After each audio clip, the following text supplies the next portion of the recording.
Now, the roll races work like this. The vehicle on the left sets pace, they agree a start speed, and the vehicle on the left sets it. It's then the guy on the right's job to make sure he stays by its side. As soon as they hit that start marker, it's go time.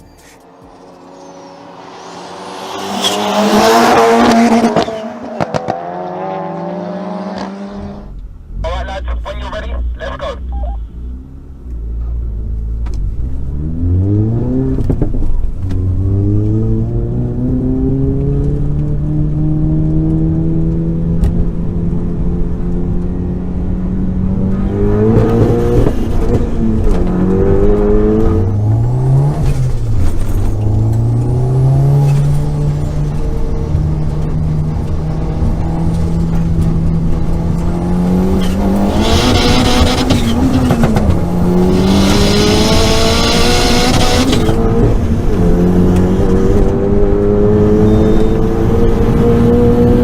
Come on!